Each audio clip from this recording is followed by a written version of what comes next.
Começou a gravação. Então, boa noite. Aqui nós somos da equipe de Distro. Vamos apresentar agora aqui a unidade 4, que é a última unidade. Vamos apresentar as correções da unidade 3. Vamos apresentar também o nosso estudo de caso dessa unidade, que foi o caso de uso. E vamos também apresentar o nosso MVP finalizado com a implementação das histórias que a gente definiu nele. Começando pelas issues, as issues eram principalmente relacionadas ao User Story Map e ao PBB. No Story Map, a gente declarou como história, então, criar elementos do projeto como professor coordenador, eu quero que é do projeto para que eu possa documentar o projeto. Então, todas as duas Story Map foram documentadas como história. Os detalhes eu tirei do card e coloquei aqui na descrição. Então, quando você clica aqui para mostrar a descrição, aparece a habilidade, espécie de citação. Também dei uma reforçada espécie de citação. Então, a parte aqui do Story Map era mais isso. No PBB, também botamos no modelo Aro, os PBIs. Os PBIs antes não estavam no modelo Aro, agora estão. Visualizar a especificação de um equipamento, visualizar o histórico dos atendimentos, realizar o cadastro do técnico, tudo está no modelo Aro. Também na parte do PBB, eu arrumei os BDDs. Então, agora os BDDs, eles têm um exemplo prático de fato. Então, nesse aqui, que é o de realizar cadastro técnico, o cenário, o cadastro técnico das válidos, dado que estou na parte de cadastro técnico, insiro o nome João, o CPF 167 475 27259 e a senha Farpaduel 123 asterisco asterisco. E quando clico para cadastrar, então o técnico cadastrado com sucesso. E assim sucessivamente todos os PDDs, todos agora estão com dados práticos. Também foi reforçado também os critérios de aceitação, que não estavam tão específicos ainda, estavam muito genéricos. Então, os critérios de aceitação também foram repaginados junto com os PDDs. Na parte do MVP também, a gente tinha justificado na apresentação, mas não estava justificado no documento. Agora está justificado, porque que houve a mudança do MVP entre as entregas. A gente falou da versão 2.0 para 3.0 foi cortado muita coisa. E agora o Matheus vai falar também da mudança que a gente fez, que foi uma issue que o professor comentou, né, que foi sobre a estratégia de engenharia de software. Então, antes a gente estava usando para a estratégia de engenharia de software o RAD e o Scrum. Nossa ideia era meio que utilizar o Scrum, rituais do Scrum, e pegar a ideia de prototipação, validação, desenvolvimento e testes do RAD a cada sprint. Só que no começo a gente tinha muito envolvimento da cliente, a gente sempre tinha ela ali disponível, a gente podia estar entrando em contato com ela, porque ela era muito próxima do nosso líder que trancou a matéria. Então, quando ele trancou a matéria, a gente perdeu o contato com ela. A gente ficou muito tempo sem entrar em contato com ela e a gente acabou perdendo essa ideia do RAD de estar com um constante contato com a cliente. Aí, por isso, a gente optou ficar só com o Scrum. A gente estava praticando já os rituais do Scrum, então a gente só manteve e tirou o RAD. Então, com isso a gente termina as entregas da unidade 3 ficaram pendentes, agora para a unidade 4. Na unidade 4, nosso estudo de caso ficou com a parte da construção do caso de uso do Hope Bridge. Aqui a gente identificou os usuários, né, os atores, né, do nosso caso de uso. A gente botou o refugiado, que aqui tem os casos de uso dele, procurar emprego, solicitar serviço de educação, solicitar serviço de saúde, gerenciar perfil, participar de serviço comunitário, gerir benefício, solicitar serviço de alimentação e solicitar abrigo. As agências humanitárias, elas gerem eventos de serviço comunitário, elas consultam informações. O empregador, ele cadastra vagas de trabalho, anuncia programas de capacitação e administra candidatos. O administrador, ele gere os fornecedores de serviço, ele monitora os indicadores de desempenho da plataforma, gera os entregadores, ele gera relatórios e ele adiciona serviços novos que não tem. Para a especificação de casos de uso, a gente pegou o de gerenciar perfil, solicitar certificação e gerenciamento de candidatos. E para apresentar agora, eu vou apresentar primeiro esse aqui, essa certificação. Na parte, o nome dele, né? Solicitar serviço de educação, a descrição. O caso de uso permite aos usuários do Upbridge solicitarem serviço de educação com base nas suas necessidades. Para isso, é necessário que os usuários informem suas necessidades educacionais para o sistema, junto com informações pessoais. Os atores são só os refugiados. O fluxo básico, que é aquele fluxo que, se tudo der certo, o usuário seleciona a opção de serviços, o sistema apresenta as opções de tipo de serviço de acordo com as necessidades formadas por ele, o usuário seleciona o tipo de serviço educação, O sistema mostra fornecedores e tipos de serviço, o usuário escolhe o serviço, o sistema mostra a habilidade do serviço, o usuário finaliza a solicitação, o sistema mostra a mensagem de confirmação e o caso de uso encerrado. Aqui entra no fluxo certinho, né? Seria o usuário que na parte de serviços. Aí, aqui, quando ele vai criar a conta dele, ele fala as necessidades. Então, vamos supor que ele botou que ele precisa tanto de saúde quanto de educação. Aí aqui ele seleciona só a parte de educação. Aí vai mostrar os fornecedores, vai mostrar as escolas próximas, professores particulares, grupos de educação, workshop, essas coisas. Ele escolhe o serviço dele, o sistema vai mostrar a disponibilidade, tipo, falar os horários que tem disponível, se está aceitando matrícula e tal. E assim que ele finaliza a solicitação, vai para esses passos, né? Os alternativos. O primeiro é se não tiver nenhum fornecedor de serviço. Vamos supor que ele selecionou educação, só que não existe nenhum fornecedor, nenhuma escola próxima, ou nenhum professor particular, ou nenhum workshop, nada disso. Aí o sistema informa que não existem fornecedores para o serviço desejado, oferece a opção de ativar notificações para quando o serviço estiver disponível, o usuário é notificado, o usuário seleciona o serviço e o caso de uso é encerrado.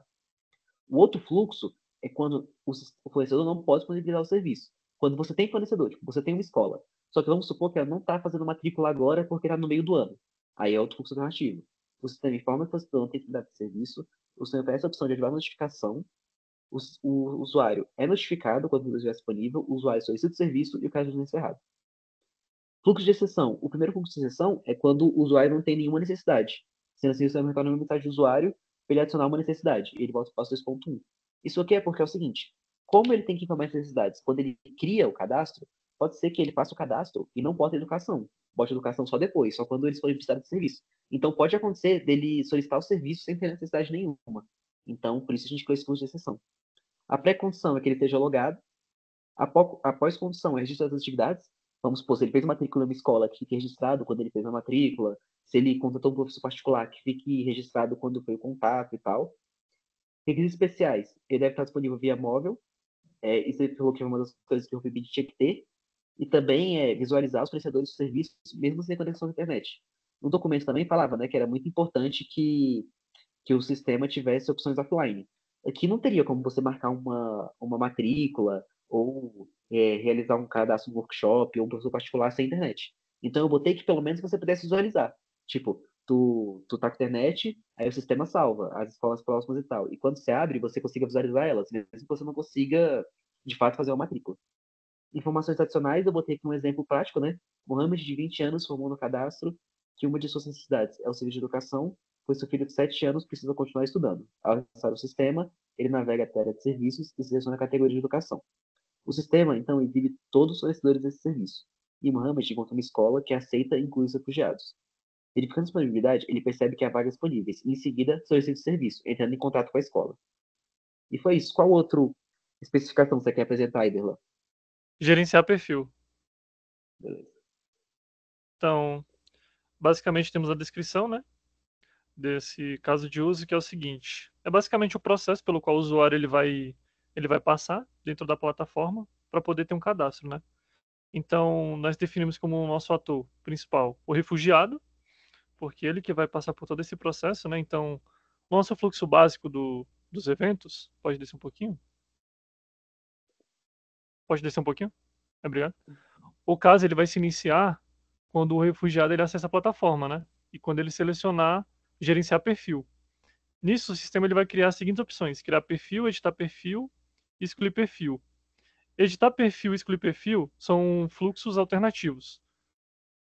A partir desse passo, o refugiado ele vai selecionar criar perfil e o sistema ele vai apresentar alguns campos que devem ser preenchidos, né? Como o nome, a senha e a confirmação de senha, entre outros. No quinto passo, o refugiado ele vai preencher esses campos e clicar em criar conta, que vai gerar um fluxo de exceção, e depois ele vai seguir para o próximo passo, que é basicamente a validação do sistema, que é ele enviar uma mensagem, conta criada com sucesso, e após isso o caso ele é encerrado. Então, entrando nos fluxos alternativos, como mostrado anteriormente, o primeiro fluxo alternativo é o de editar perfil. Nesse passo, o 2.1.2, o refugiado ele vai acessar a plataforma, ele vai entrar na opção de editar perfil. O sistema, após isso, ele vai solicitar que o refugiado ele faça o login usando as credenciais. O refugiado ele vai preencher as suas credenciais. O sistema ele vai validar os dados, gerando então um fluxo alternativo, ou um fluxo de exceção 2, e entrando junto com uma regra de negócio. O refugiado ele vai acessar a página de edição. Com isso, o sistema ele vai apresentar as informações de armazenamento do perfil. O refugiado ele vai editar essas informações. O sistema ele vai perguntar ao usuário se ele realmente deseja fazer as atualizações. No passo 9, o usuário ele vai confirmar as atualizações, que vai entrar na questão do o fluxo de exceção 2. Com isso, o sistema ele vai exibir uma mensagem de atualização salva. E o caso de uso ele é encerrado. Temos mais um fluxo alternativo, que é o excluir conta, que ele também vai seguir basicamente esse mesmo passo. O usuário ele vai enviar uma requisição ao sistema e o sistema ele vai mandar uma resposta de volta, fazendo uma validação. Aí você pode descer. Entrando agora nos fluxos de exceção, nós temos o primeiro fluxo de exceção, que é os campos de criação da conta incompletos. Então, como exemplo, no passo 2.1.5, o usuário ele vai clicar em criar conta. É obrigatório que todos os dados sejam preenchidos, então o sistema ele vai apresentar a mensagem. Os campos, os nomes dos campos são necessários para criar a conta. E o sistema ele vai retornar para o passo 2.1.4. No fluxo de exceção 2, é a validação das informações. Ele também vai ter toda essa questão de identificar as credenciais se elas são válidas ou inválidas, e ele vai apresentar uma mensagem, como no exemplo passado. E temos também o fluxo de exceção 3, que é a mensagem de confirmação cancelada, que ele também vai seguir esse mesmo passo. Nossas pré-condições é basicamente obrigatório ter a localização. É importante que seja informado essa necessidade específica. É necessário que o GPS do dispositivo ele esteja ativado e disponível para o uso da plataforma. A conexão com a internet também é uma pré-condição, porque é obrigatório para criar, editar ou excluir uma conta. Então é necessário que o usuário ele seja conectado à internet. E nas pós-condições, pode descer um pouquinho? Após ele criar o perfil, o refugiado ele pode acessar o serviço da plataforma, ele pode identificar novas informações disponíveis, ele pode excluir o perfil dele, então ele pode ter, ele perde o acesso à conta e serviço da plataforma. Não foi identificado pontos de extensão, e nos requisitos especiais, identificamos alguns requisitos não funcionais, que são, no caso, essa questão o caso de uso ele está disponível via dispositivo móvel. Ele deve possuir versões em inglês e árabe. E como regra de negócio, entramos na parte de validação dos dados. Então, basicamente, os seguintes dados devem ser validados antes da edição e exclusão da conta, que é os dados da conta, o e-mail, ele é obrigatório e a senha é obrigatório. E a confirmação da exclusão da conta no passo 3.2.7, para excluir uma conta, o refugiado deve confirmar a ação através de um e-mail de confirmação. É basicamente isso. Agora vamos apresentar o nosso protótipo com o nosso MVP implementado. Vamos comparando, né, as histórias do MVP. Nosso MVP atualizado está aqui no, no page já. A gente conseguiu implementar todos do MVP e a gente também colocou exclusão de produto. Apesar dele não estar no MVP, a gente achou que dava para botar e seguindo aquele plano que a gente falou, né, de como a gente tirou de evento, deixar o de produto, quer dizer, como a gente tirou de funcionários, né, deixar o de evento e dos produtos o mais completo possíveis. Essa aqui é a nossa homepage. As tecnologias do projeto tá no Pages também, né? E aqui a gente tem nossos projetos principais, né? Estoque e evento. Tanto aqui pela Navibar, quanto aqui. Vamos começar pela de estoque, então. O Matheus vai falando para vocês Uhum. as histórias de usuário e eu vou apresentando para vocês nossa implementação. Então, é a nossa história de usuário 2, né? O cadastrar produto. Eles têm as seguintes regras de negócio, né? Concluir o cadastro em até 4 etapas, que é essas que tá aí, que é informar nome, quantidade, preço e descrição. Ele deve exibir uma mensagem de sucesso após o cadastro e também, se você não preencher todos os campos, ele meio que não cadastra produto. Quer ver? Tenta cadastrar sem terminar a descrição, Grace. Aí ele dá esse erro. E quando você Vou botar cadastra aqui. também, ele exibe uma mensagem de confirmação. A história de usuário 3 é de pesquisar o produto. Ela é para os critérios de aceitação dela. É permitir a pesquisa pelo nome completo ou parcial. A pesquisa deve ser acionada a partir do momento em que um caractere é digitado, que isso também funciona, e exibir nenhum produto contrário se não houver resultados. E é isso aí. E agora, a história que não estava no MVP a gente implementou, que é de excluir o produto. Exibir a mensagem de confirmação antes de excluir. Foi. A exclusão deve ser confirmada pelo usuário, o botão de exclusão não deve ser facilmente clicado. E após a exclusão, o produto não deve aparecer mais na lista. Agora o de editar também, né? É isso aí. Tem o de editar. Ah, calma aí. E de atualizar o produto, que eu esqueci. Tem o botão de editar. Vai clicar aí, guys. Foi só o que eu fiz. Editar é basicamente as mesmas regras de negócio, que é permitir os critérios de aceitação, quer dizer, permitir atualizar o nome, descrição, quantidade e preço. A edição deve ser feita a partir de um ícone de edição. Exibir mensagem de sucesso após você confirmar a edição do produto. E o formulário deve ser carregado com os dados atuais, quando você clica para editar ele. E aí, o último critério é as alterações devem refletir imediatamente na lista de estoque, que isso acontece também. Bora pro de eventos agora. Bom, primeiro, nossa primeira história de usuário é sobre eventos, cadastrar eventos. Então, permitir o cadastro informando nome, data, horário, local, quantidade de pessoas e descrição. Concluir em até 3 etapas ou em uma única tela, como é o caso aqui. Botões cadastrar e voltar devem estar disponíveis. Exibir evento na lista ou calendário após salvar, né? E exibir mensagem de confirmação após sucesso ou exibir mensagem de erro ao cadastrar evento. No caso, se alguns desses campos não forem preenchidos, ele demonstra erro. E caso estejam todos preenchidos adequadamente, ele faz a confirmação do evento cadastrado e volta, então, para a tela ali onde é possível visualizar os eventos. Aqui nós temos as listas, né, de eventos, e aqui nós vamos para a história de usuário 8, que é associar gastos a um evento cadastrado, informar o tipo de gasto, descrição, valor e data. No caso, a data ela já vem associada à história, né? Ou a história não, ao evento. Então, acaba não sendo necessário colocar diretamente nessa tela, mas ela aparece ao gerar o relatório.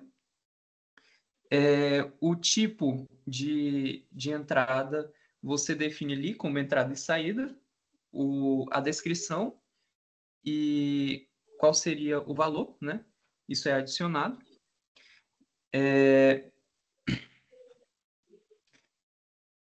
Aí nós temos aqui também a história de usuário 9, registrar ganhos relacionados ao evento, né? Então, você registra gastos, registra ganho também. Os demais se repetem, né? Sobre descrição, sobre o valor arrecadado e tal. E, no caso, você tem a confirmação ali direto na tela, né? De que a entrada e a saída foram adicionadas. Essas mensagens, elas são claras, né? A história de usuário 10 é que os relatórios devem conter nome do evento, total de ganhos, balanço final, a lista detalhada dos ganhos, destacar com cores diferenciadas, então nós temos cores aí diferenciadas para entrada e saída, certo? Permitir a exportação em PDF e armazenar isso para consulta posterior. Então, ao gerar PDF, para vocês aí ele abre o PDF, nós temos toda a descrição ali do evento, o local, quantidade de pessoas, hora e data, todas as movimentações que foram feitas de entrada e saída e o saldo atual sempre calculado ao final. Deixa eu botar que deu também. E a cada nova interação que é feita, isso é registrado e ao gerar um novo relatório é mostrado também. O novo saldo calculado. Qual que é a próxima? Próxima, user story 12. Pesquisar os eventos, né? Permitir a pesquisa por nome ou período, data, exibir nome, data, local, relatório financeiro. E indicar claramente quando nenhum desses eventos forem encontrados. Opa, botei a data errada. 16/2. Vou botar Águas Claras. Faltou alguma dissertação nesse aqui ou foi todos já? Foi todos já? Não. Falta também aqui a história 14, que é sobre atualizar os dados de eventos cadastrados. E aí Ah, sim, deixa eu atualizar esse aqui. clica em editar isso. E aí você pode fazer essa edição dos dados do evento. Permite atualização do nome, data, local, horário, quantidade de pessoas, gastos e ganhos, é na outra tela, né? Tem o botão de editar. O formulário deve exibir os dados atuais, como acontece. Validar as informações antes de salvar. A pessoa sempre tem a opção de não salvar, né? Tem a mensagem de sucesso após salvar. E mantém os dados originais caso o usuário cancele a edição. Deixa eu mudar No caso, aqui, só que tá. ela pode editar. E a exclusão, né, do evento, que nós colocamos aí também. Evento removido. Isso. Fechamos então? O DP? Fechou. Então agora eu só posso finalizar. As demais funções ficaram nas próximas entregas. Falando um pouco sobre essas aprendidas na Unidade 4. Essa Unidade 4 foi, apesar dos desafios, conseguimos finalizar o projeto e pegar MVP dentro do prazo. A reta final exigiu muito foco, colaboração e ajustes rápidos. Principalmente ajustes rápidos, porque a gente teve muita prova, muita coisa para implementar. Todo mundo que teve que dar vida, mas a gente conseguiu. Aí podemos validar melhor com prazos apertados, testar e validar o produto. Principalmente como a gente estava tendo que fazer tudo ao mesmo tempo, cada um criando sua branch, a gente teve que cada um testar, fazer os testes que a gente tinha falado, né? Testar unitário, depois integrar e testar tudo sozinho. Vai dar o produto de forma eficiente, tomar decisões assertivas sob pressão. Mesmo com dificuldades, mantivemos a organização e a comunicação, garantindo que o projeto fosse concluído com sucesso. E é isso. Muito obrigado a todo mundo e boa noite. Boa noite. Boa noite, boa noite.